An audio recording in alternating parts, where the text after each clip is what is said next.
¿Es el análisis una cripta?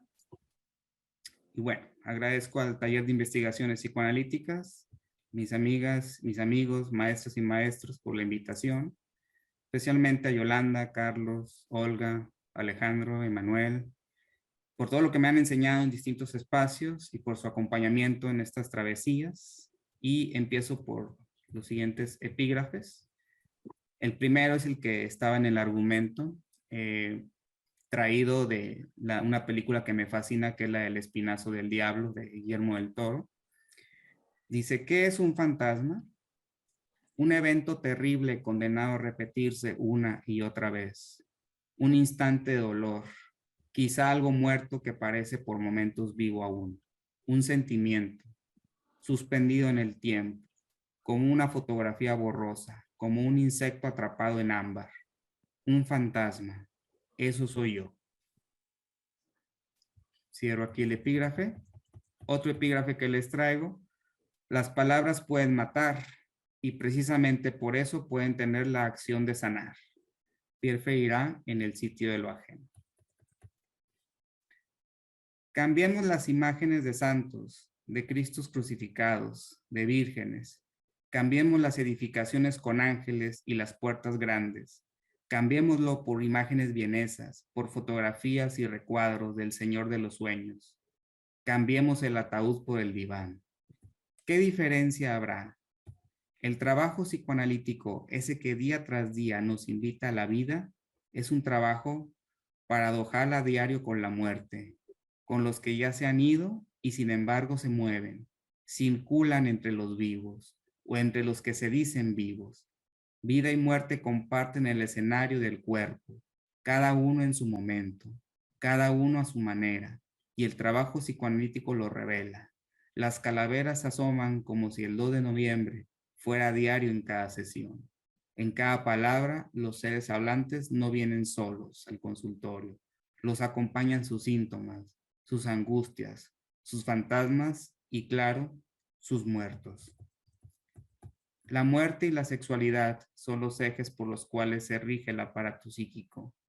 El trabajo psicoanalítico los aísla, los empuja, los provoca y evoca, pagando las debidas facturas, la confrontación de la finitud de los síntomas a los que no se quiere renunciar y la confrontación ante la necesaria separación con ese ser que escucha, que sostiene, que también siente, claro, porque él también tiene heridas, cicatrices, pérdidas y fantasmas. Transferencia le llaman algunos, amor le llaman otros, ambas llenas de amor-odio, afectos dirigidos tanto para los que se fueron como para los que se quedaron, así como para los que van a llegar. Amar para no enfermar, dicen por ahí, pero si amas, sufres. Entonces, ¿qué más queda? No hay otra manera más que transitar. El tránsito por la vida tendrá dolor, dolor de existir también dicen, pero si duele, es que estás vivo. ¿A dónde llega uno para que ya no duela? Es más, ¿por qué duele?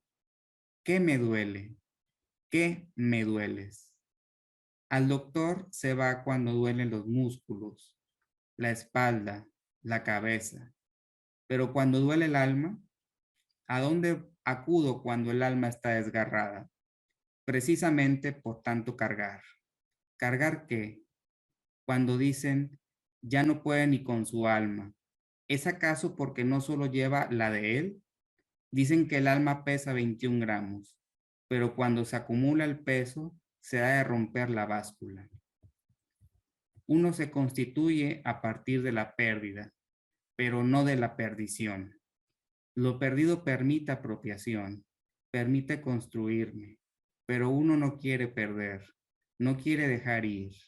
Si llego con el Señor que escucha en ese cuarto y que me dice que hable todo en cuanto se me ocurra, temo que al hablar suelte, y para no soltar, al menos no del todo, se lo pongo a él, se lo deposito a él. La sombra del objeto ha caído sobre el analista. El duelo se reaviva aunque nunca acabó. Los duelos nunca terminan. El duelo siempre es un duelo a muerte. La pérdida forma parte del vivir. Perdimos para ganar. Perdimos la biología para acceder al deseo y al placer. Perdimos objetos míticos, satisfacciones que nunca volverán a repetirse, pero eso que nos permite desear, salir al mundo y a la vida, hasta el momento de la finitud, cosa por demás angustiante. ¿Cuándo me llegará la hora? ¿Y qué dejaré en este mundo? Si no he podido lidiar con la muerte de mis seres amados, ¿cómo lidiar con la propia? La muerte, que ha pasado durante la historia de la humanidad por varios momentos, no deja de angustiar. La muerte ha pasado de ser pública o incluso amaestrada hasta llegar a una mecánica o excluida. Momentos de terrible angustia para los que se están yendo y para los que se van quedando. El muriente se va quedando cada vez más solo, cada vez más desamparado. La muerte los muda a ese lugar, lugar de profundo desamparo, como aquel niño a quien se le pregunta, ¿por qué temes a la muerte? Y responde, porque ya no veré jamás a mis padres. La cosa se complejiza. Ya no solo se trata de los muertos, que ni tan muertos llevan los analizantes a las sesiones. Esos fantasmas que les jalan las patas no en la cama, sino en el diván, que los atormentan sin querer queriendo. También se pone en juego la propia existencia, el propio legado, el propio recuerdo. En cada momento de la vida, la existencia se pone en juego. Con un golpe en la mano, con una decepción amorosa, el dolor aparece y nos recuerda que no somos eternos, aunque alguna parte del psiquismo reniegue de ello. ¿Qué me ayuda a soportar tan inevitable dolor? El trabajo de la pérdida, el trabajo de duelo, ese trabajo siempre inacabable, pero necesario. Me taponea mi herida que se vuelve hemorragia, hemorragia psíquica, hemorragia por donde se me puede ir la vida. ¿De qué me sirve si nunca acaba? Sirve para recordar, pero solo se recuerda si se pudo soltar, de sujetar al sujeto, de irse con el muerto. No es algo automático, no es solo un trabajo, es creación y construcción. No se saca un clavo con otro, eso solo hace el agujero más grande. Se construye algo nuevo y renunciar a eso que causaba fijación y fidelidad de lo caducado, para que esa misma renuncia lo haga insustituible, como las huellas que uno deja al caminar por la playa y que intentamos borrar dejando una marca. Algo ya no es igual, la herida se vuelve una cicatriz. Es verdad que con cada pérdida perdemos algo de nosotros, pero paradójicamente también se vuelve parte de nosotros. Nosotros somos una cripta, una tumba llena de identificaciones. Sin duda alguna, duelen más que otras, algunas duelen más que otras, pero solo aceptando su partida nos acompañarán toda nuestra vida, pero diferente.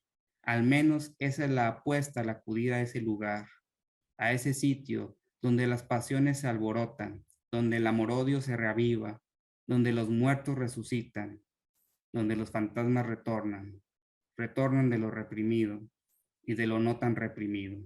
Pero no se debe aflojar el paso. El exorcismo debe continuar, porque como también dicen, nadie puede ser ajusticiado en ausencia ni en esencia.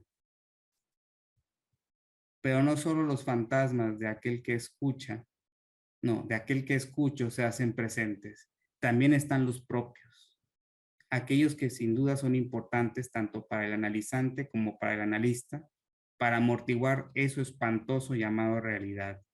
Sin embargo, que también cobran factura, algunos más que otros. De ahí que uno también debe pasar por un exorcismo, eso que llaman análisis, es decir, también tramitar sus propios e inacabables duelos. El espacio de análisis es un espacio para el trabajo con y de la muerte. ¿Es el análisis una cripta? No lo sé. Lo que sí es que parece un lugar medianamente adecuado para hablar sobre el valor de la vida, sobre las cicatrices, sobre los que se fueron, sobre los que aún no se van porque no lo suelto, sobre el dolor. La diferencia con una cripta es que aquí es un espacio para la pulsión, para la transferencia, para las palabras, para los afectos, es decir, es un espacio para la vida. O como diría el Gil profesor vienés, si quieres soportar la vida, prepárate para la muerte. Cierro con un extracto del libro La imagen que nos falta, de Pascal Guignard, ya que precisamente la muerte es la imagen que nos falta, ya que no existe representación de la muerte en el psiquismo. Y a menos de que alguno de nosotros se llame Jesús de Nazaret o E.T. el extraterrestre, no podemos tener constatación testimonial de nuestra propia muerte. Esa, junto a la imagen del nacimiento, es la imagen que nos falta y que queda como agujero o coordenada para el psiquismo. Abro cita. Dos vicarios temporales muy distintos están a disposición de los mortales: la imagen, la palabra. La imagen ve aquello que falta, la palabra nombra lo que fue. Detrás de la imagen está el deseo, fantasma durante el día, sueño durante la noche, oráculo, la víspera. Del mismo modo en que tras cada biografía humana está la historia, e igual que tras el nombre de cada uno de nosotros hay un antepasado, igualmente hay tras cada palabra un ser perdido.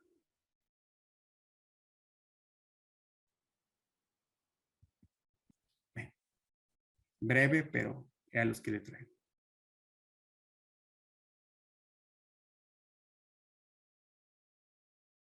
Gracias, Carlos. Bueno, alguien que quiera comentar sobre lo que Carlos nos expuso.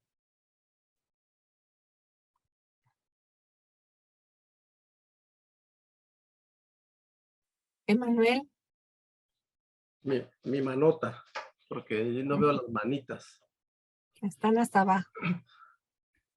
Bueno, fíjate que saludos a todos otra vez, ¿no? Saludos.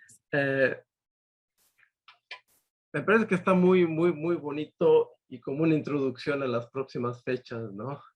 Que a fin de cuentas hay mucha gente que llega y estas fechas navideñas, fin de año o muerte de un año, genera seguramente muchas otras sensaciones en muchas de los que acuden a estos espacios, ¿no?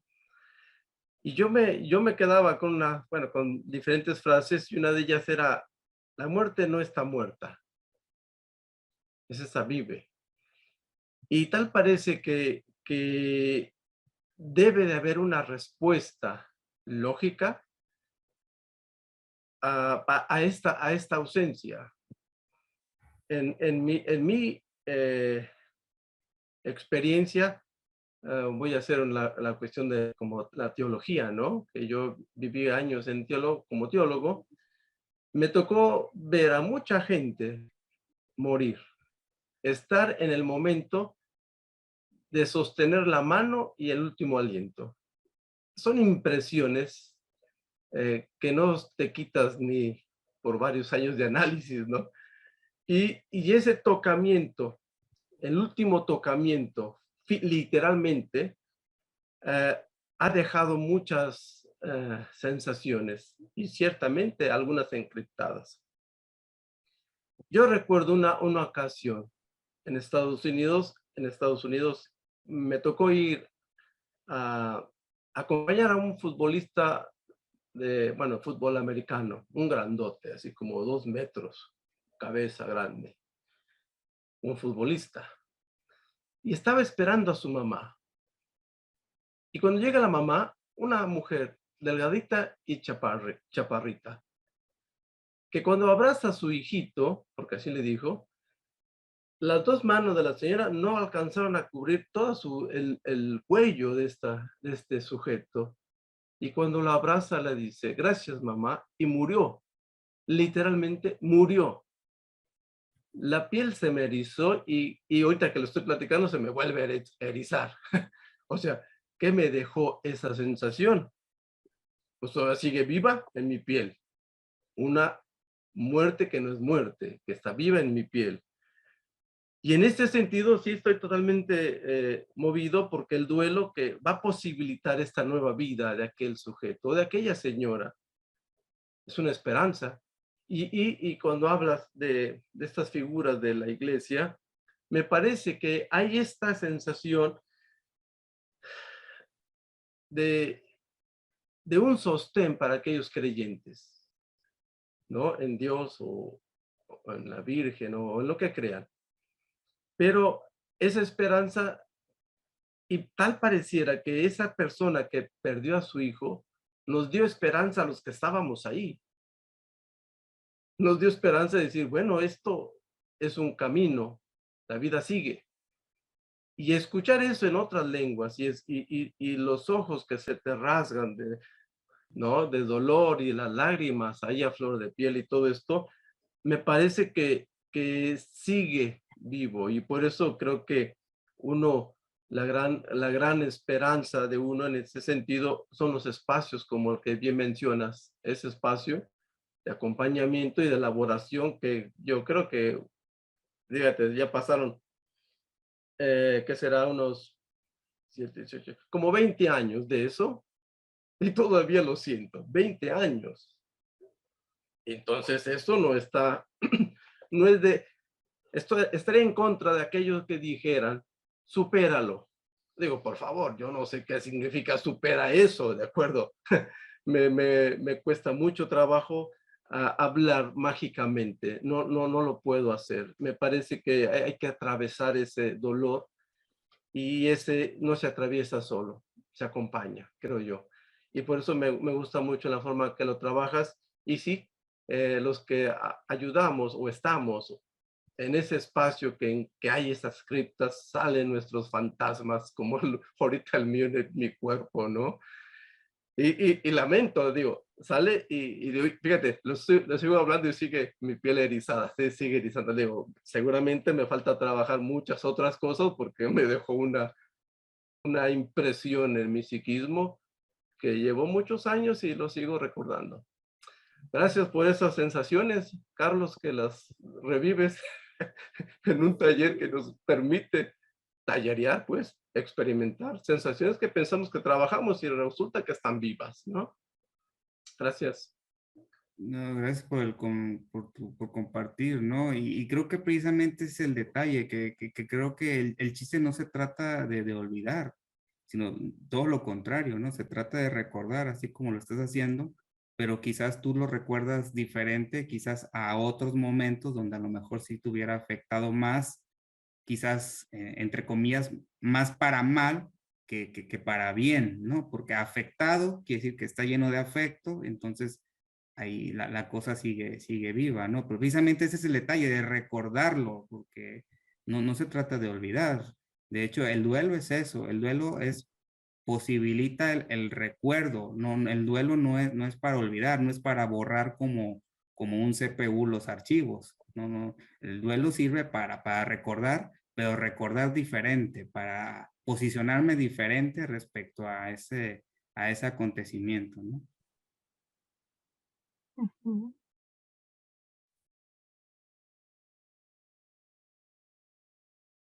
Carlos, Carlos Fernández, por favor. A ver, tocayo, déjame empezar porque en tu búsqueda de la palabra duelo,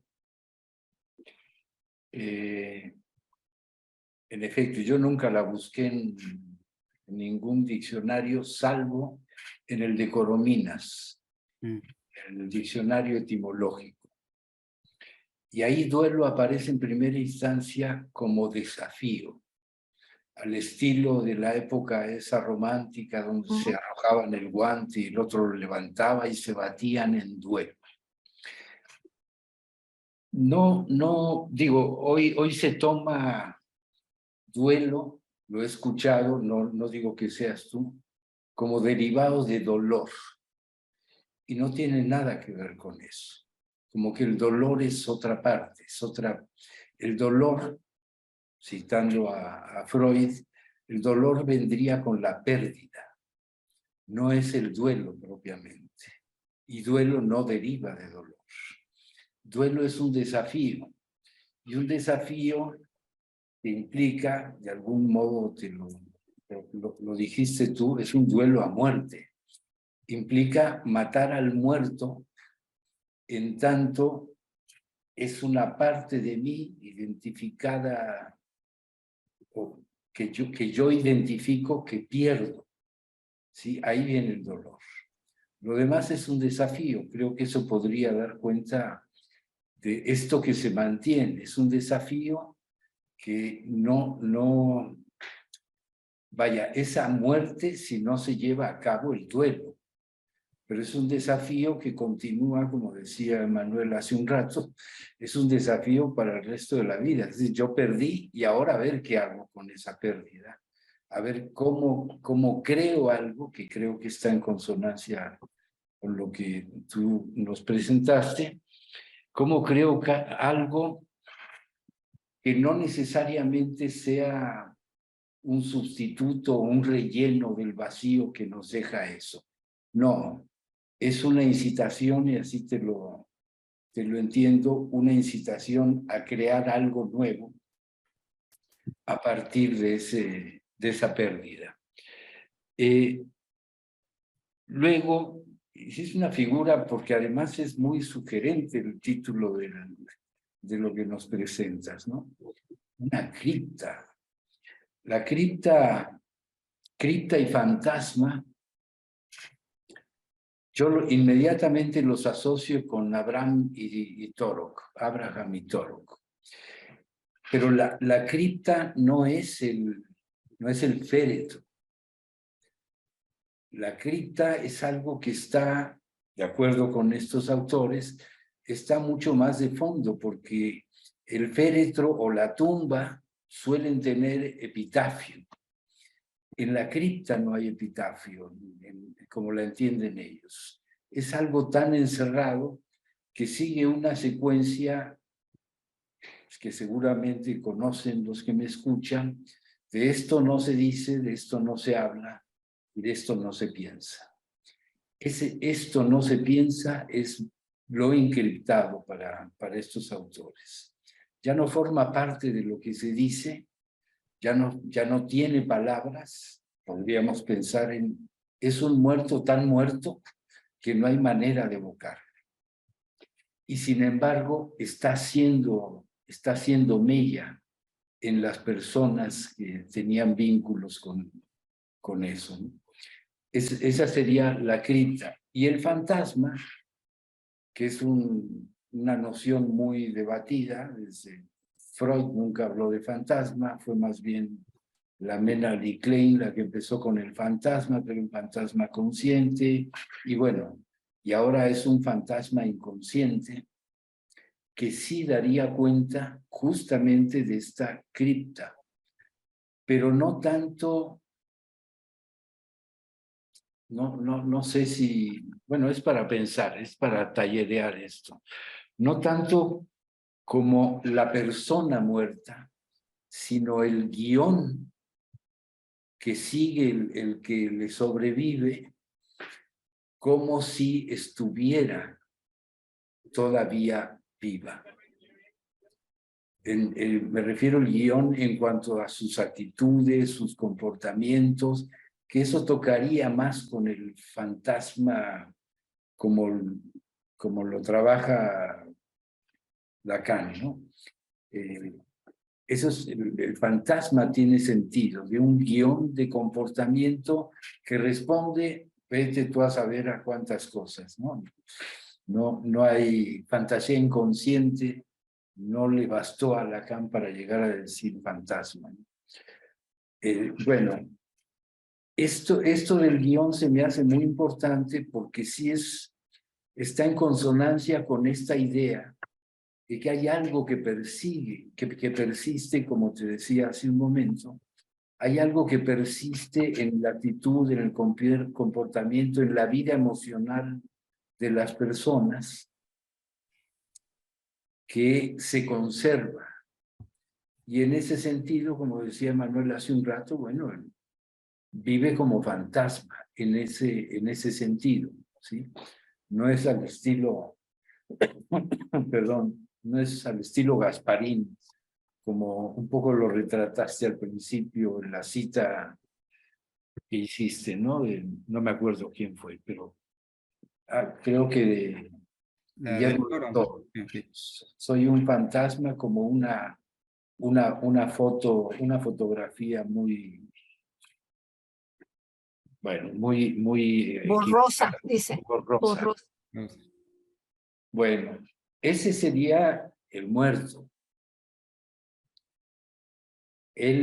Vaya, yo lo tomaría así, a lo mejor es mucho más de fondo, pero es un fantasma distinto al que yo creo que sigue en operación y que permanentemente, digamos, la lucha por matar al muerto, ¿sí? Por matarlo de mí, ¿no?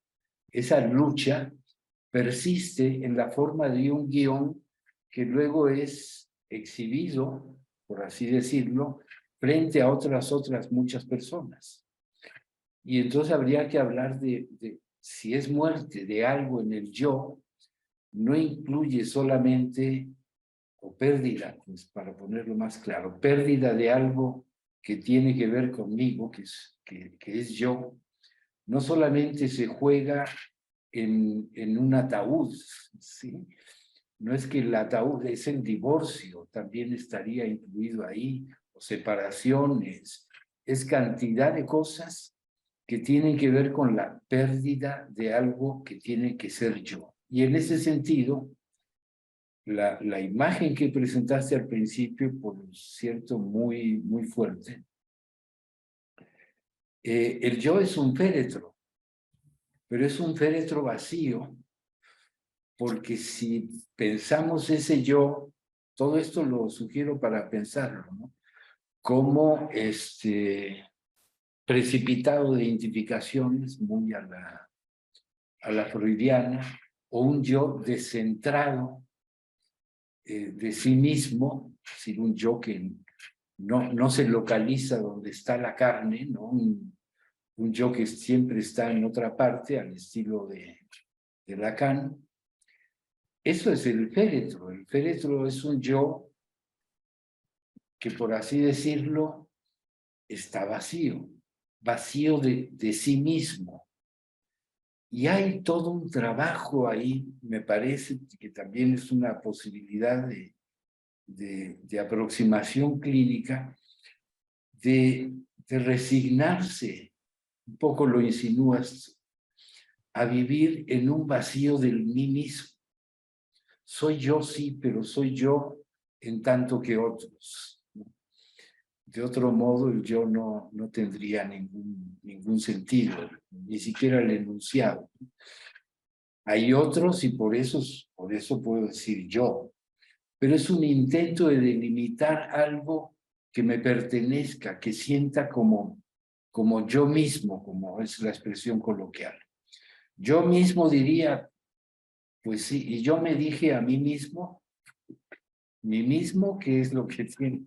Hay como todo un fantasma que es perteneciente al fantasma originario, no al del muerto, un fantasma que es el de yo mismo. Y yo mismo es un imposible. Y de alguna manera, ahí conecto lo que tú dices desde el título de tu presentación, ¿no? ¿Es el psicoanálisis una cripta? Sí, estoy de acuerdo en la medida, bueno, entendiendo el psicoanálisis de una persona en particular, se encripta, sí, pero justamente ahí empieza el psicoanálisis, en cómo hacer que vivir, cómo vivir en un ataúd vacío, ¿sí? Cómo vivir siendo un ataúd vacío que permanentemente se está llenando Y una de esas cosas que llenan es la que se va, es la que de repente muere, esa parte del vínculo, y queda un fantasma. Y el desafío no es necesariamente a ver a qué horas lo mato, ¿no? Ya no quiero sentir eso. Hacía alusión Emanuel a que se le pone chinita la piel cuando hace esos recuerdos. Y sí, sí, más allá de lo que muy de moda está ahora, es decir, sí, los 7 pasos, o quién sabe cuántos pasos le han inventado al duelo, ¿no? Y hay que dar los 7 pasos y el coraje y bla, bla, bla. Y ya se inventaron ahí una historia que verdaderamente, digo, yo diría, nace de una incomprensión total de lo que es el duelo para el psicoanálisis, y está más preocupada, yo diría, por el psicólogo que recomienda esas cosas que por el paciente, ¿no? Como decir, sí, es que el paciente ya no quiere sufrir, pues que lo anestesien mejor, porque si no, algo va a tener que sufrir, y está sufriendo y sufre una pérdida. Y tú decías muy convenientemente, muy adecuadamente, es vivir de otra manera, es aprender a vivir de otra manera gracias a que algo se perdió. ¿Sí? No, o sea, no haría muy fuerte si dijera gracias a la muerte de alguien yo ahora me volví muy creativo. No, no es así. Pero sí, evidentemente, algo hay que perder. Lo decía Didier Ancier en su obra esa, que es su tesis doctoral. Para que algo se cree, algo tiene que morir.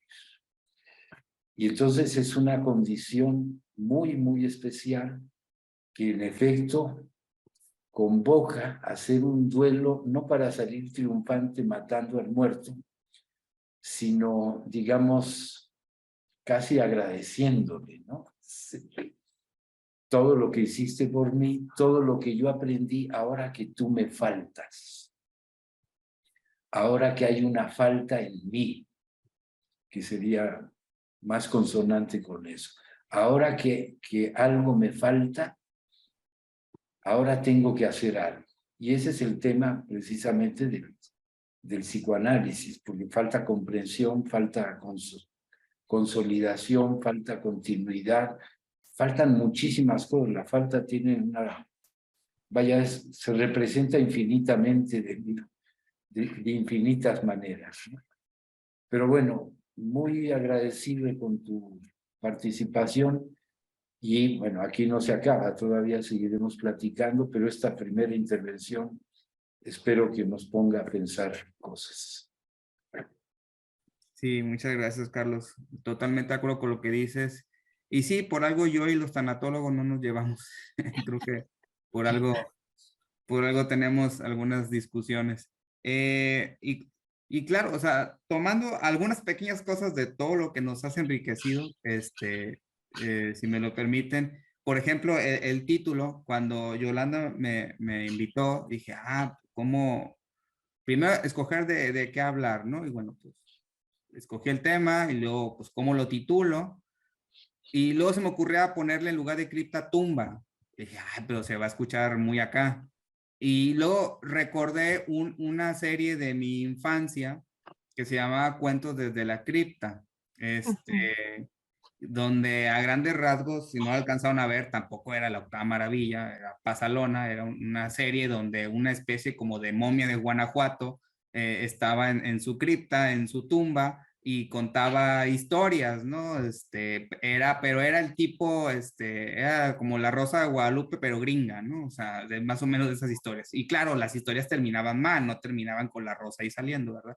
Y entonces dije, bueno, pues es una especie de momia o algo así que cuenta un cuento, cuenta una narración, y entonces yo me imaginé el consultorio, o sea, de un sujeto hablando, ¿no? Y en lugar de tener ahí las gárgolas o los ángeles, las cosas O sea, cómo tenemos las imágenes de Freud, ¿no? Ahí viéndonos feo y diciendo, no te vayas a pasar con la transferencia tú, ¿no? O sea, ese ojo vigilante, ¿no? Que de repente ocupamos, o otras imágenes que solemos tener. Entonces dije, bueno, metafóricamente, pues, y más todos los muertos y fantasmas que se pueden ahí reavivar con el trabajo analítico, pues entonces por eso le puse ese nombre, ¿no? Pero completamente de acuerdo con lo que mencionas, ¿no? En la cuestión del ataúd vacío, y también pudiéramos retomar esto que también Freire en un libro relata como el yo como una cripta, ¿no? Donde también en el yo se van almacenando todos sus muertos, todas las identificaciones que se va acumulando en su vida y se va conformando la cebolla que es el yo precisamente, ¿no? Y es que precisamente para yo identificarme con algo, pues lo tengo que matar de alguna manera, ¿no? Y entonces, si lo mato, pues ya es un muerto más, ¿no? Pero sí, muy agradecido con con todo lo que mencionaste. Y claro, o sea, precisamente por eso este pedacito que relaté donde pues es un duelo a muerte, precisamente, ¿no? Por eso, precisamente como es un duelo a muerte, pues solamente acabamos de duelar cuando nos morimos, ¿no? Ese es el fin, ese es el verdadero fin del duelo, cuando nos morimos, ¿no? Así tal cual, ¿no? Ujú. Olga. Yo solo quiero que si puedes ampliar esto que dijiste sobre la sombra del objeto ha caído sobre el analista, que es una vuelta que le das a que la sombra del objeto cae sobre el melancólico, ¿no? El Sí. yo del melancólico, pero le diste la vuelta. ¿Qué estás pensando con eso? Pues yo lo pensaba en el sentido de que precisamente como en la transferencia, valga la redundancia, se le transfieren todo tipo de cosas al analista, pues en ello también la sombra de ese objeto que de cierta manera vengo cargando, ¿no? Y entonces, de esa manera, esa sombra que vengo cargando también se la comparto al analista y entonces por esa cuestión, esta sombra de este objeto perdido, no solamente la carga el analizante, sino también se la transfieren al analista, ¿no? Así es más o menos como la tenía pensado. Y Perdón, y entonces eso justo permite circular, ¿no?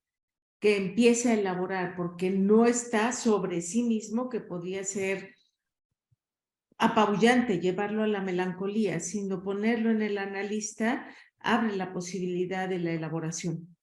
Sí, por supuesto. Sí. Ok. yo, si me permiten, yo le daría otra vuelta a esa frase cuando se presenta en lo real. Es decir, porque tú empiezas toda tu disertación y en el argumento que nos presentaste y nos dices que el trabajo en la clínica psicoanalítica es un trabajo diario, a diario con la muerte. Y yo me preguntaba, porque es lo que a mí me mueve, esas palabras, me preguntaba, ¿y qué pasa cuando de veras es la muerte? Cuando como trabajando enfermedades psicosomáticas, en realidad el analizante se encuentra con la muerte. Y entonces ahí sí la sombra del objeto cae sobre el analista, más como en lo real, ¿no? Es decir, sí, ahí está un paciente que se está muriendo o que se muere, ¿no? Porque no pudo por circunstancias de su historia lidiar con todos estos fantasmas que lo llevan a la muerte, no solo a la pérdida como en lo simbólico, ¿no? Como lo estamos viendo, no solo a la pérdida en un sentido de que me voy a enriquecer porque perdí al objeto y entonces me voy a enriquecer, sino es de verdad se está perdiendo el objeto porque nunca se pudo perder. Es decir, ahí se liga mucho con la melancolía, ¿no? Porque entonces ese objeto que no pudo hacer una distancia y que el sujeto tampoco pudo hacer esa distancia con el objeto. Y entonces se ve envuelto en todas estas pérdidas y que inevitablemente tenemos durante la vida, pero que no le llevan a nada creativo, ¿no? Por eso yo hablaba en la tesis que hice para el CIES, como esa enfermedad psicosomática, esa enfermedad que va a ser una enfermedad que va a ser la única o una posición subjetiva en donde el sujeto pues va a existir, sí, todo enfermo y a lo mejor va a lograr la muerte, pero es la única forma a veces de existir.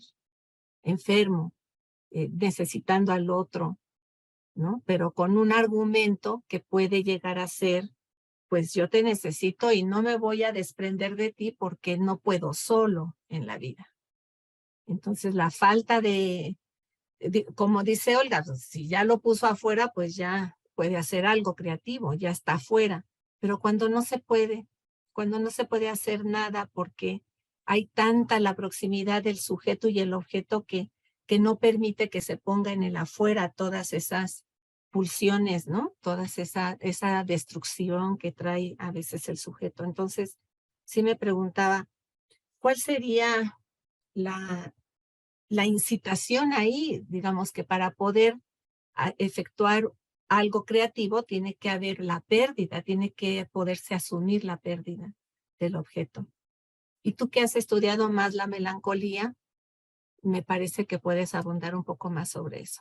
¿Qué pasa también con el analista cuando se hace en lo real la muerte de ese sujeto que está analizando o tratando de analizar y que tiene que cargar con muchas más cosas de las que se cargan cuando en lo simbólico y en la transferencia se da todo eso?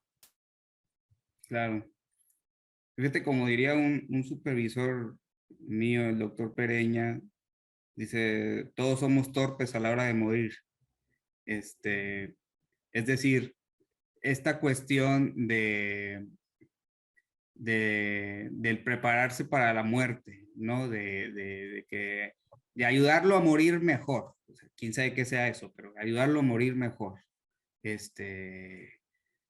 Primero estar conscientes de esto, ¿no? De que no importa cuánta preparación, entre comillas, uno tenga o uno ayude, cualesquiera que se trate eso al paciente a morir mejor, si estamos hablando de alguien con una enfermedad terminal o algo por el estilo, a final de cuentas, no deja de ser impactante, no deja de ser inclusive hasta traumático, no solamente para él, sino para sus seres queridos. Entonces, ¿qué es eso de prepararle o de prepararlo o de prepararse?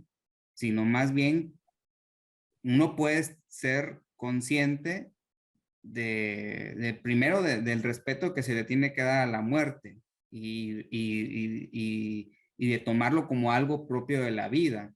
Y en ese sentido, mientras por más dificultades que nos topemos en el camino, a final de cuentas me parece que conforme se vaya afianzando la presencia del analista, que también tiene, que todos sabemos que la ausencia es la que genera la presencia a final de cuentas, pero mientras se vaya afianzando la presencia del analista, es posible esta circulación, es posible este pasaje de la sombra del yo hacia el analista y que ocurra algo, ¿no? Que acontezca algo que posibilite un movimiento subjetivo del que efectivamente pues está muriendo, ¿no? Y que el mejor psicoanálisis no le va a regresar la vida, pero algo podrá hacer, ¿no?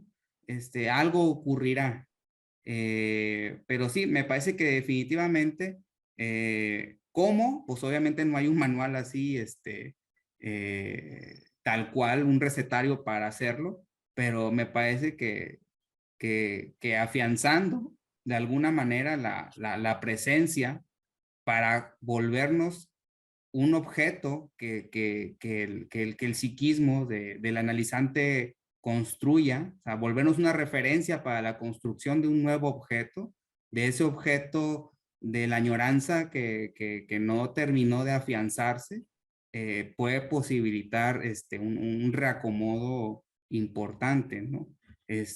Porque efectivamente el melancólico o el sujeto que cae en un estado de melancolización se vuelve la pérdida misma, ¿no? O sea, es la pérdida misma, ¿no? O sea, no sufre de una pérdida, sino él es la pérdida misma, ¿no? Y en ese sentido, tratar de reacomodarlo o que se reacomode por medio de nosotros como ese sostén que le posibilite la construcción objetal, y ahí algo ocurrirá, pero obviamente es una situación sumamente difícil y sumamente, pues hasta espantosa, ¿no? Transferencialmente es espantoso, es horroroso, ¿sí? Es horroroso. Este, eh, por ejemplo, no en pacientes terminales, pero sí en pacientes oncológicos. De repente cuando el paciente oncológico dice, no, pues me di cuenta de mi cáncer hace 5 años, o sea, ya cuando dicen mi cáncer, ya es otra cosa, o sea, ya pasó otra cosa, ¿sí? Cuando no es el cáncer que me dio, el cáncer que tengo, no es cuando dicen algo más o menos similar a mi cáncer, o sea, cuando más o menos se lo apropian, ya hubo ahí un reacomodo, ¿sí? De algo. Y obviamente influyeron muchas cosas, ¿no? Pero tal vez, ahí el trabajo analítico tal vez también ayudó en algo para que hubiera esa apropiación, ese movimiento a partir de la presencia que el analista debiera no sé si decir procurar, ¿no? Este, pero bueno, o sea, a final de cuentas creo que seguimos pues en la investigación y en el tallerismo, ¿no? Ujú. Y perdón, Yolanda, Sí, está pero bien. Carlos, cuando dices mi cáncer y dices un movimiento, ¿te parece que es un movimiento, entre comillas, en positivo o en mejora cuando decía el cáncer o ese cáncer? O ¿cómo lo estás pensando? Pues yo lo pienso que sí, porque en lugar de verlo como ajeno, que lo vea como propio, creo que le da mayor posibilidad de acción, de interacción, de acomodo, que si lo sigue viendo como ajeno y entonces pobrecito de mí, hagan de mí lo que sea su voluntad y entonces eso le permitiría hasta cierto punto hacerse cargo de cosas, ¿no? Obviamente estamos en el terreno del caso por caso, pero en muchos pacientes lo he visto así, que cuando hay apropiación de- del diagnóstico, o sea, que el diagnóstico no habla por ellos, sino que ellos hablan por ellos, no el diagnóstico por ellos, o sea, creo que es un movimiento importante. Ujú. Diferente entonces sería cuando dicen, soy un canceroso, que ahí ya la nominación es más hacia el ser, ¿no? Se denominan como su enfermedad o soy, no tengo hipertensión, soy hipertenso, ¿no? Cuando se dice soy, ahí sí ya estamos en pequeño problema, ¿no? Porque la enfermedad ha pasado a formar parte de la nominación de su nombre. Ahí creo que Olga, por ahí va un poco la pregunta, ¿no? De ella. Sí, pero sí, sí escuchaba esta cosa que decía Carlos de mi cáncer, ¿no? Lo pensé como tú lo estás planteando, pero sí notaba la diferencia entre soy canceroso o mi cáncer. O sea, sí creo que hay una separación importante y por eso le preguntaba que cómo lo veía él. Sí, Ujú. definitivamente, así como lo dice Yolanda, ¿no? Cuando empieza por el soy oncológico. Ah, bueno, yo soy Carlos, mucho gusto, ¿no? O sea, Sí, sí, así es. Emanuel. Bien, a mí también me hace un poquito de esa pregunta, ¿no? Que hizo Olga. Y me llevaba a otra pregunta que también quiero hacer, que tomé de Yolanda, la muerte en lo real. Y quizás pongo un ejemplo, ¿no?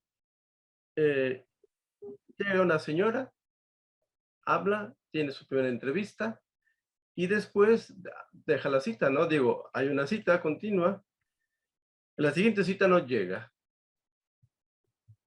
pero se murió. Es decir, mi cabeza, ciertamente, como bien decías, hay esa figura técnica, ¿no? ¿Qué hacer? Yo pensaba, bueno, sesión que no venga, sesión que se paga y cosas así, ¿no? Dije, ¿yo qué pasa? Yo ni sabía que se había muerto. Sí me explico, pero yo estaba pensando de otra manera. Es decir, hay una muerte real. ¿Cuándo?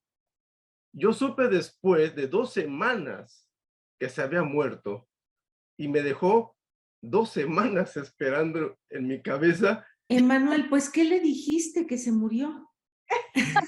No, espera, lamento, es que no quiere decir de qué murió. Le dieron por ahí, ¿no? Mm, Entonces dices, por yo vivir en San Luis Potosí, dice. nada, cálmese, cálmese. Entonces, esas 2 semanas, yo ni sabía ni qué. Por eso cuando decía la muerte real, ¿y qué hace el analista o qué se hace cuando se en la espera?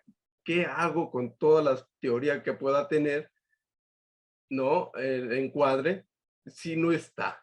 Y no te enteras por las familias, te enteras por los periódicos o por las aplicaciones que ya no va a llegar a su cita. ¿Sí me explico? Esas cosas se viven, pero ¿qué hace el analista con eso, no? Pues claro, si no tenemos un espacio donde pensar estas cosas que creo que nos van a mover mucho, por eso yo me quedaba pensando que la pregunta es como una llave para poder abrir y decidir, desear qué hacer con eso que está ahí encriptado o no. Si no hay pregunta, es como, ¿se puede hacer un análisis sin preguntas? ¿No? ¿Qué se hace ahí con esa muerte real si realmente no llegó y te dejó 2 sesiones? Fíjate qué interesante, ¿no? Pero bueno, que era un comentario. ¿Qué piensas? A mí me parece bastante interesante cómo tú dices, me dejó 2 sesiones, pero es a partir de que te enteras, ¿no? Igual si no te hubieras enterado todavía le estuvieras cobrando, ¿no? Sí, esperando que le pague. O sea, sí, me parece muy interesante la pregunta, ¿no? Pues, claro, no vamos a sacar una cuija para cobrarle, ¿no?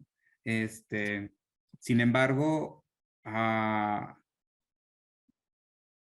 creo, o sea, yo no sé si a algunos les ha pasado, pero a mí se me ha pasado que hasta me fijo por la ventana a ver si el paciente va a venir, ¿no? O sea, porque depende mucho de lo que pasó en alguna sesión anterior, ¿no? Y te quedas con que, ay, va a venir o no, o sea, estará bien o no. Pero creo que, claro, análisis y supervisión mediante, ahí más o menos encuentras una cierta brújula, ¿no? Pero casos como este, donde definitivamente el paciente pues no va a volver, pues ahora sí que pues, cómo trabajar esa hasta cierto punto pérdida, ¿no? Y digo hasta cierto punto porque hablar de pérdidas son palabras grandes, ¿no? O sea, así que no cualquier pérdida es pérdida, ¿no? Entonces, creo que es una pregunta bastante pertinente que me da para pensar. Carlos Fernández. Sí, a mí me llama, déjame quitar la manita porque luego, me llama mucho la atención con esto que dice Manuel, me dejó. Yo me quedaría en eso, no es se ausentó, no, me dejó a mí. Ahí es donde está la pérdida, a la que creo que se refería Carlos hace un momento, ¿no? Te dejó a ti, es obviamente una interpretación, pero la manera de decirlo en ese contexto, es decir, no vino, se ausentó, no supe de ella, eso sí podría haber sido, pero él me dejó. Me parece que también valdría la pena pensar en ese tipo de expresiones ahora de un analista en el contexto de lo que está presentando Carlos, ¿no? En esta pérdida, ¿hay algo que tú perdiste con eso? Si tu forma, dado que han estado hablando de mi cáncer y eso es, me dejó, ahí eres tú el que vives la pérdida, ¿no? Y bueno, nada más quería señalar eso porque sí me llamó la atención la manera de decirlo.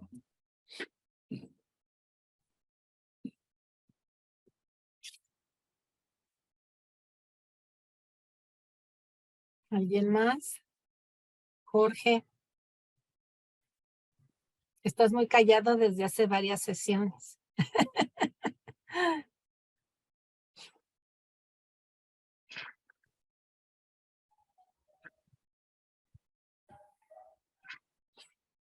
Nada más con un comentario más, que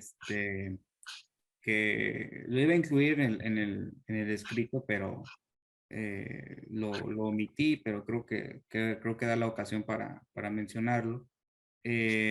Bueno, yo sé que aquí todos son muy intelectuales y no ven las mismas películas que yo veo, pero hay una película llamada John Wick, y en uno de los diálogos, donde le preguntan, que este es un matón que ya se había retirado, pero lo reintegran y pues bueno, pasan toda una serie de situaciones. Total, todo el mundo lo quiere matar y soltero, sin hijos, llegó un momento en que le preguntan, pero claro, tenía una esposa la cual falleció, me parece que de cáncer o algo así. Total, le preguntan, bueno, ¿y tú por qué quieres seguir viviendo? O sea, así tal cual, ¿tú por qué quieres seguir viviendo? Y él responde así tal cual, dice, para recordarla. O sea, a mí me impactó mucho ese diálogo, a pesar de que es una película de balazos y muertos por todos lados, pero me parece inteligente hasta cierto punto, porque efectivamente es eso, ¿no? O sea, cómo él lucha para vivir, aunque pareciera que no tuviera razones para hacerlo, pero el hecho de recordar a su esposa es como si siguiera viva para él, y entonces si él muere, pues ella también, ¿sí? Entonces, no sé, se me hace sumamente interesante esa parte, ¿no? Ujú. Y que la pudiéramos relacionar con algo que también mencionaba Carlos en algún punto, que de cierta manera ahí, por encimita ahí más o menos lo quise mencionar, donde efectivamente, si hubiera objetivos en el trabajo de duelo, pues que efectivamente uno sería matar al muerto, ¿no? Este, precisamente aquellos muertos que estorban con la vida de uno, ¿no? Pero hay muertos que su recuerdo posibilitan la vida, precisamente. Y, a ver, ¿puedo? ¿No hay nadie? Adelante, Después de ti yo voy. Bueno, hay otras cosas que tienen que ver con respecto a la pregunta, bueno, a las cosas que ya hemos comentado. Y tú mencionabas de personas o enfermos en estado terminal o enfermos cancerosos, ¿no? ¿Qué papel puede jugar en ese sentido un diagnóstico? Tú que has trabajado tanto en hospitales, que bueno, a veces uno los recibe también en la consulta, pero ¿qué efectos podrías decir tú que tiene un diagnóstico que se toma como verdad y que en muchísimas ocasiones ha sido contradicho por la vía de los hechos? enfermo terminal y al rato resulta ser que, pues sí, terminal, todos vamos a ser terminales, eso sin duda, pero eso de enfermo terminal, si se asume como ya se le acabó, porque, perdón, es que me ocurren muchas cosas. Justamente la definición de vida está en positivo, ¿no? Tiene que ver que si con las células en biología, con bla, bla, bla. La muerte es falta de vida. Así está definida. En el diccionario de la RAE está definida como falta de vida. Y uno dice, bueno, no, eso no es una definición de muerte. Eso es como definir las cosas por lo que no es, ¿no? Y lo que no es infinito. Bueno, en fin, ahí hay una serie de mitos. Pero el enfermo terminal lo determina, valga la resonancia, lo determina el diagnóstico, el médico. Y eso no deja de ser una probabilidad. Y sin embargo es una probabilidad que en muchos casos, yo supongo, como bien señalabas, es la clínica, el análisis es de cada uno, no es estadística. Pero justamente porque la clínica no es estadística, el que alguien le diga enfermo terminal, el analista está en posición de decir, bueno, primero pensar lo que está faltando es vida, y no vida en el sentido biológico, porque la muerte no la podemos entender nada más en el sentido biológico, ¿no? Está muerto quien no tiene vida. Eso es para ponerlo en términos muy generales. Y quien no tiene vida, pero se le ofrece, por ejemplo, en un caso posible, como coartada la muerte, la puede tomar. Si yo ya no quiero vivir, que no es lo mismo que quiero morir, haciendo caso a las formas de expresión. El no quiero morir o quiero acabar con esta vida, cada una de las modalidades de decir las cosas, por lo menos diría yo, que tiene implicaciones de lo que está pasando con ese sujeto, que muy bien puede tomar un diagnóstico como ahora su verdad que él no pudo construir, que estuvo esperando siempre a que se le apareciera, a que se le revelara, ¿no? Y su verdad se lo ofrece supuestamente el saber médico, ¿no? ¿Es un enfermo terminal o le damos tanto tiempo de vida? Y que, insisto, muchas veces eso se contradice. Se contradice porque no deja de ser más que un cálculo probabilístico, dada la curva normal, ¿no? La famosa y despreciable curva normal, porque en el momento que cae, si es que la mayoría de los sujetos con este diagnóstico mueren al tanto tiempo, para ponerlo en otras palabras. Pues sí, ¿y yo pertenezco a esa mayoría? Es que es la pregunta de siempre para mí con respecto al saber médico, ¿no? Es probable que si usted tiene un cáncer, le repita, entonces hay todo un protocolo en lo que les vamos a deshacer otra buena parte del cuerpo para evitar que vuelva a surgir el cáncer. Y vuelve a surgir el cáncer. O, vaya, muchísimas cosas que supuestamente hacen, vaya, resumidamente, tiene usted un 80% de probabilidades de vivir si le damos un tratamiento X. Un 80%. ¿De qué lado del porcentaje estoy yo? ¿Del 20 o del 80? Porque eso no lo pueden decir. Y justamente, y eso lo hemos vivido desde el relato que escuchamos en la clínica de las novelas familiares, ¿no? Es esto de que a mí me pasa, a mí me acontece, cosa que bueno, yo por lo menos he tenido la experiencia, lo mismo que a mi padre. El gene. No, no tiene nada que ver con el gene. Es que sí, yo tengo el gene del cáncer. Es famoso el caso de la actriz esta, la que estuvo casada, bueno, la que se mandó. Angelina Jolie. Ándale, la Jolie, que se quitó los senos y se puso unos distintos porque tenía el gene del cáncer de seno. ¿De dónde sacan esas cosas?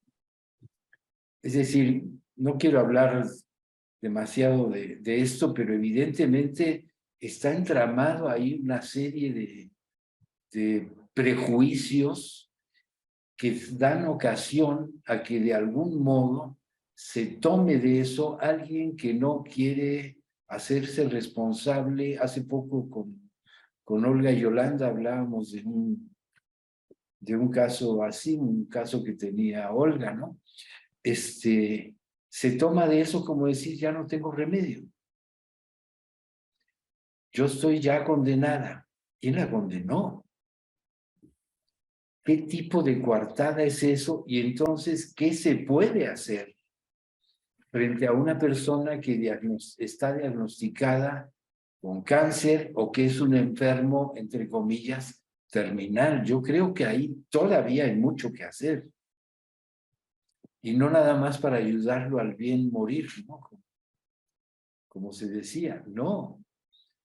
Porque quizás se puede enganchar en todo ese trabajo algo que tiene que ver con esa construcción, con esa coartada, y entonces hay oportunidad de salir adelante. Pero bueno, lo dejo también ahí como cuestión a pensar.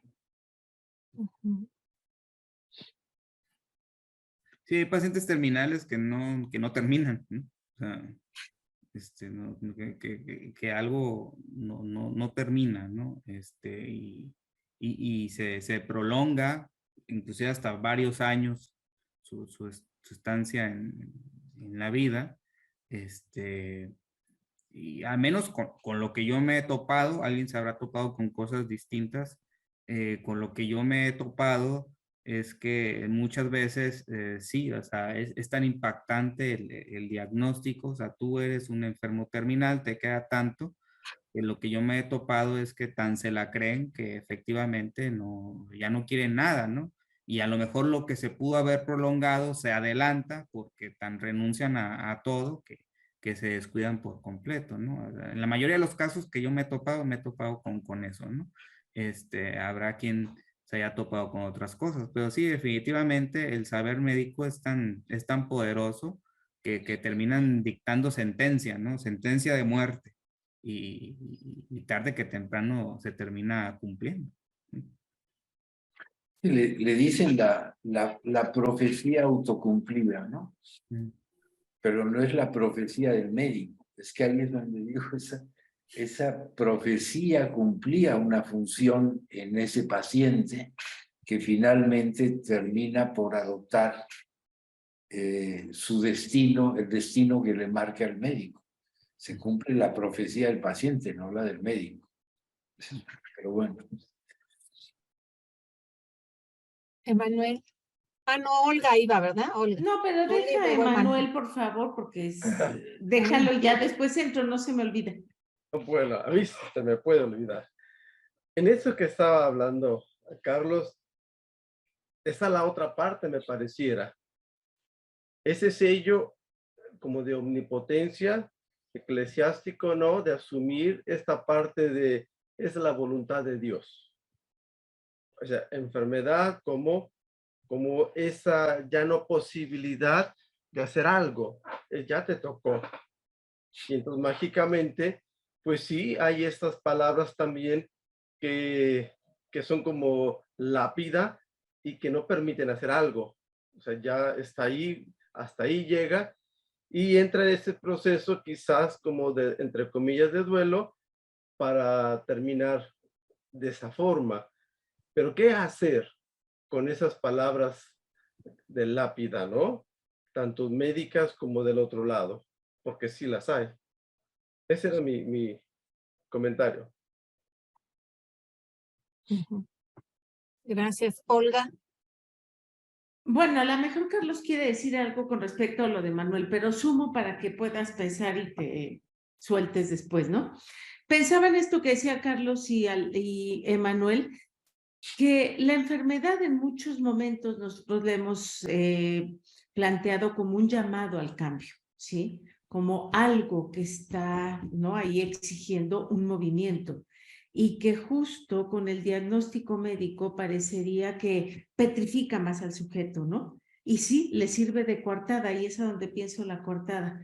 De por sí el sujeto no se quiere mover, la enfermedad y trabajada psicoanalíticamente podría plantearle esto que necesita cambiar, pero cuando llega el diagnóstico médico le sirve de coartada para seguir petrificado. Eso por un lado, bueno, lo dejo también para pensar. Y la otra cosa que quería, a ver si podíamos extendernos, cuando Carlos dices, el duelo nunca termina, ¿no? Es un trabajo constante, nunca termina. Sin embargo, en los medios sí, generalmente psicológicos, ¿no? Y lo que se puede difundir, se habla mucho de terminar el duelo, ¿sí? O supéralo, esa famosa palabrita que a mí me levanta el cabello, ¿sí? Porque es supéralo, supéralo. ¿Qué significa eso? A mí me pone muy mal. Pero al final de cuentas hay como una exigencia de que haya un éxito en en lo que tú nombraste como matar al muerto, ¿no? Sí, y cuando se plantea que nunca termina, hay algo ahí que no se está planteando en esa exigencia de éxito y que nosotros como psicoanalistas sí sabemos que no termina, que sirve de tapón, pero son duelos interminables diferentes a los duelos imposibles, que también no sé si el diálogo de esta película que dijiste que sí es muy impactante, no sé, lo planteo, si será que este hombre no pudo hacer duelo. Como tú dices, sí, para mantenerla viva, sí, se oye muy romántico, pero ¿será que estaba en un duelo imposible? Que eso también es otra forma, no otra forma, sino otra posibilidad de hablar del duelo, porque no todos son interminables, ¿no? Sino hay los imposibles que nos podrían llevar al tema de la melancolía. Bueno, lo dejo ahí para tus comentarios. Oh, pues sí, sí son muchas cositas, cosotas. No, bueno, a ver, de entrada, por ejemplo, si tomamos lo que acabas de decir, con lo que dijo Emanuel, efectivamente, con el diagnóstico, se hace cual fuera, inclusive aunque no fuera un diagnóstico terminal, recordemos que se pudiera hacer o no un trabajo de duelo también con respecto al tema de la salud. Y efectivamente, hay quienes ahí más o menos pudieran procesar eso y más o menos la apuestan a la vida. Y los que no, pues claro, se anclan a la muerte, se quedan encriptados y se van, ¿no? O sea, se van, se dirigen directo y sin escalas hacia el destino fatal, ¿no? Sin posibilidad de apuesta de nada, sin arriesgar absolutamente nada. Y tomando esta otra cuestión que mencionabas, que ya me dio el Alzheimer, ay, Te ayudo, no te sí, angusties, porque sí, eso del diagnóstico está muy fuerte. Hablaba del duelo, de que abundaras en el duelo que nunca termina y toda esta parte. cierto, cierto. Claro, claro, o sea, se habla de supera el duelo, se habla de, de que hay que pasar por el duelo, inclusive lo tomo desde varias aristas, ¿no? A mí, por ejemplo, y me acuerdo porque aquí está Gabriel trabajó conmigo ahí en el hospital un tiempo, no sé si él recuerda, pero muchas veces nos llegaban lo que se le dice interconsulta, así más o menos como lo trabaja Lush en su libro de la erótica del duelo, donde el duelo ya pasa a ser algo como medicalizado, ¿no? O sea, en el sentido de que atiende a esta paciente porque está en duelo. Y yo casi sin pensar decía, qué bueno, creo que malo si no, ¿no? O sea, pero ya pasamos esa parte donde inclusive el duelo es como algo malo y que tiene que superarse rápido, ¿no? Estamos en tiempos y en momentos donde ya inclusive hay gente a la cual se atreve a decir de que no, si no superó el duelo en 3 meses es ya duelo patológico, si no lo superó en un año es duelo patológico, no, o sea, es el duelo propio de cada quien y es el tiempo de cada quien, ¿no? Más que estamos en estos tiempos donde no hay tiempo para llorar, donde la empresa nada más está 3 días y si acaso y a jalar que se ocupa, ¿no? Y así nos vamos. Entonces, los tiempos también reducen la capacidad de duelar, entre comillas, porque a final de cuentas, aunque yo me regrese a la empresa a trabajar, pues a final de cuentas yo vivo mi duelo a como pueda, ¿no? Y precisamente es un trabajo inacabable porque si realmente se terminara, pues yo ya no me acordaría de mi abuelito, ¿no? Pero precisamente como es un trabajo inacabable, ese resto que queda de mi abuelito me posibilita acordarme de él e inclusive hasta pensar que está en el cielo, ¿no? Con esta cuestión de la denegación que es importante en cada uno de nosotros, ¿no? Cuando la realidad es que, pues que ya no está, ¿no? Pero que la denegación es importante también para amortiguar lo feo que es la vida, ¿no? Y lo feo que es la realidad, ¿no? Eh, y, bueno, y con lo que mencionabas acerca de la película,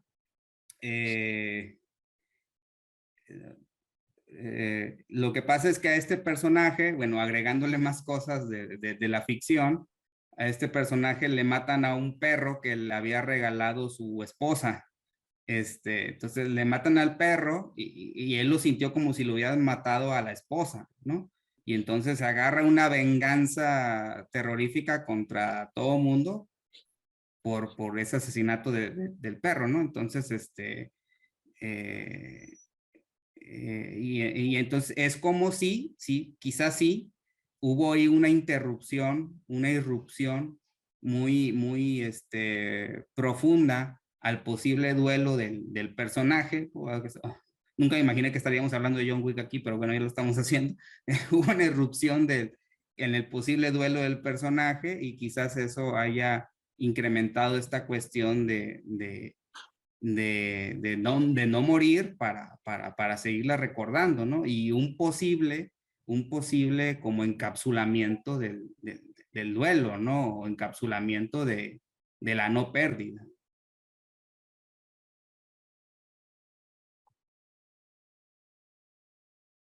Perdón, y otra cosa con respecto a eso. No necesariamente la pérdida lleva al duelo. Ajá, Por eso sí. hace rato que decías, ay, pues qué bueno, ¿no? Cuando te lo mandan en interconsulta, sí, qué bueno, sí, ya está eso. Pero es que a veces se da por sentado, ¿no? Ah, tiene una pérdida, está en duelo.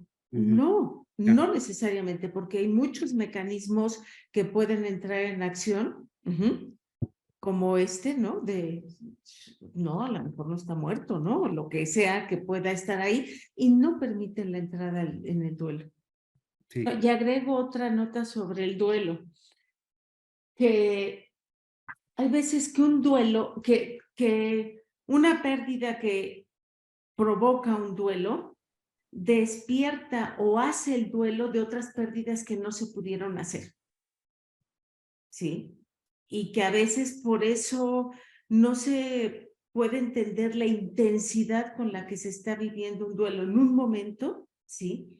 Hasta que se puede hilar con eso otro que no se pudo hacer. Por eso pensaba en los duelos imposibles, ¿no? Porque muchas veces se va pasando de pérdida en pérdida sin hacer el duelo hasta que llega una pérdida que sí mete en un duelo y se hace enorme, ¿no? Como que no justificaría lo que está pasando, justificaría entre comillas, ¿no? Pero como que no se podría pensar que lo que está pasando daría para tanto, y después se va descubriendo que movió capas, ¿no? De otras pérdidas que no se pudo hacer el duelo.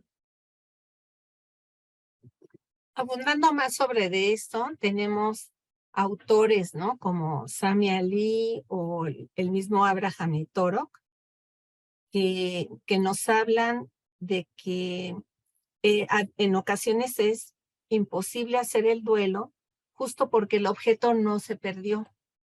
Es decir, que en la constitución del psiquismo, la imposibilidad por constituirse aparte del objeto hace que este tipo de pérdidas no solo reactualicen la no pérdida, sino que melancolizan al sujeto porque lo remiten a esa imposibilidad de pérdida. Y entonces, pues no puede haber duelo porque no hay pérdida. Incluso Pierre Martí le llama una depresión sin objeto, depresión esencial, ¿no? Una depresión en donde no se puede perder el objeto porque no hubo la distancia suficiente con el objeto para poderlo perder.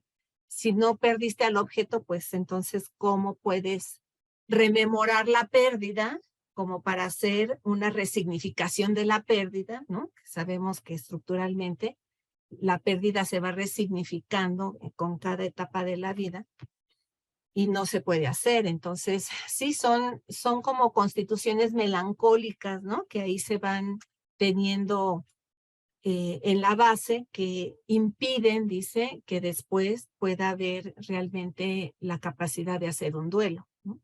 Sobre todo personalidades muy de las fallas narcisistas, de las fracturas muy graves en el narcisismo. Entonces sí es muy interesante ver cómo cuando, como en la película que nos dice Carlos, sigue vivo solamente porque para rememorar a la mujer, es que no pudo haber una pérdida, pero finalmente eso es lo que hace que permanezca vivo, que le dé un aliciente para seguir vivo. ¿no? Pero creo que con mayor razón hay que hablar de ella, hay que darle un lugar y creo que el psicoanálisis tiene muchas cosas que hablar y proponer al respecto. Entonces, de ahí una de las cuantas razones que encontré para traerles este tema del día de hoy. Ahí disculpen lo cortito, pero me interesaba un poquito más el enriquecimiento que pudiéramos hacer aquí, ¿no? Entonces, bueno, pues nada, pues muchas gracias, ¿no?